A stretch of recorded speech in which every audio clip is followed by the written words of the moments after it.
voyage naturaliste est bien différent d'un voyage touristique. Vous allez pouvoir le constater dans ce bref carnet de voyage qui narre ce qui fut pour moi une première expérience en ce début février 2022. Le petit groupe de naturalistes et de photographes, voire de vidéastes en ce qui me concerne, s'est retrouvé à Lutowiska, en Basse-Carpathie, dans l'extrême sud de la Pologne. Nous étions tous des amateurs au sens noble du terme. Notre première motivation, y voir des loups qui sont nombreux dans la région. Gilles Trochard, notre guide de l'agence Chouina, est en revanche un naturaliste professionnel. Les corvidés sont très utiles pour ça. Levé à 5 heures pour un départ pour notre affût à 6h30. Il s'agit d'être posté avant le lever du soleil, discrétion oblige. Nous voici donc enfermés pour 10 heures dans ces boîtes plutôt confortables, en espérant que l'animal mythique se présente. Devant nous, une vaste étendue blanche qui semble désespérément vide. Nous aurons le temps d'en scruter les moindres recoins. Dans notre affût, les naturalistes sont aux aguets, sensibles aux plus petits signes de vie.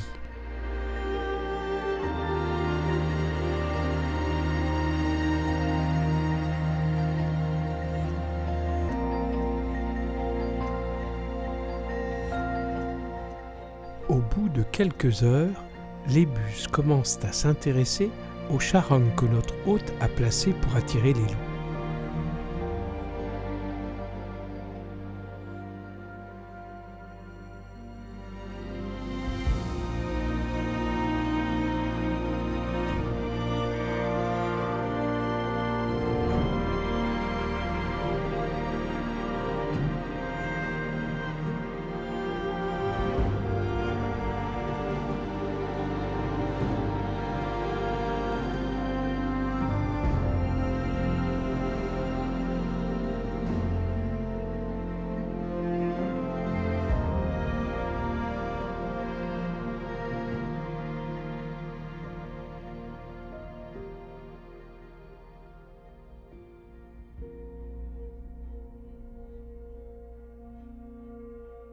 Notre première journée se terminera sans voir la queue d'un loup.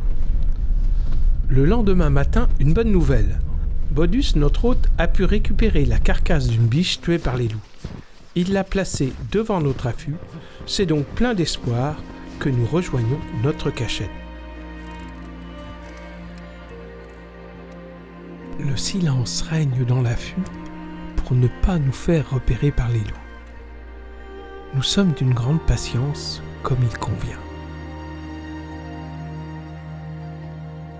Durant l'attente, pique et pêche et mes anges viennent agréablement nous distraire. La malheureuse biche ne semble attirer personne. Jusqu'à ce qu'une buse daigne enfin s'y intéresser.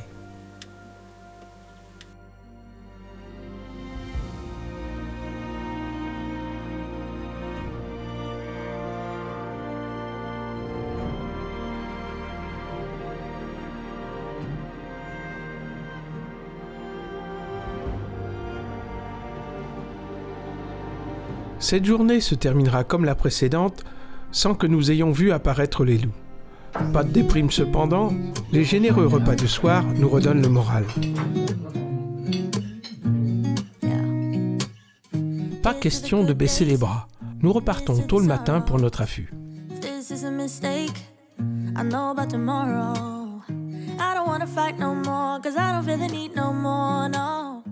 Dans l'attente, le sommeil peut nous envahir. Et j'étais assoupi quand enfin le loup fit son apparition.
Nous avions vu le loup furtif et magnifique, il nous restait à voir les bisons et la chevêchette.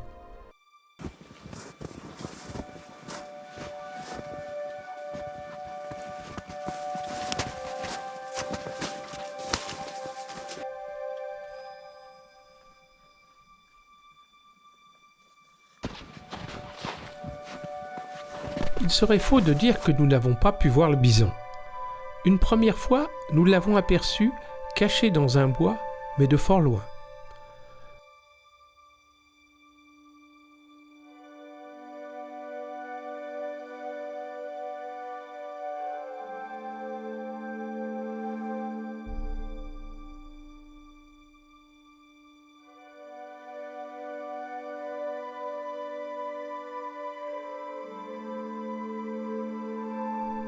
Notre deuxième quête fut un échec.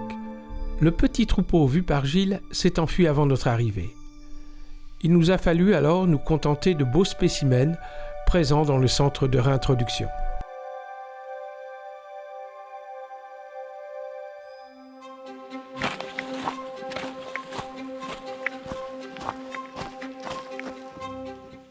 À nouveau en quête des loups, nous avons longé la rivière San qui sépare l'Ukraine de la Pologne.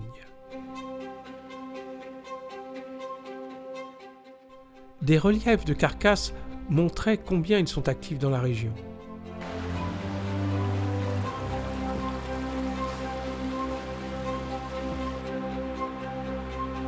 Une petite récompense, l'observation rapide du cingle plongeur.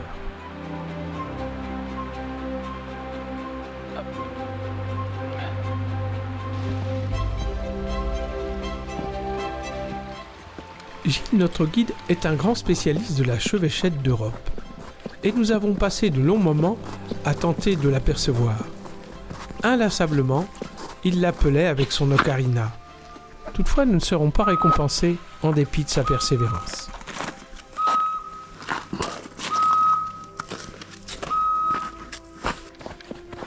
Bien, on rentre bredouille, mais heureux quand même parce qu'on a eu un vrai contact avec la nature pour le coup. Une vingtaine de kilomètres, là, on vient de marcher un bon petit parcours dans la neige.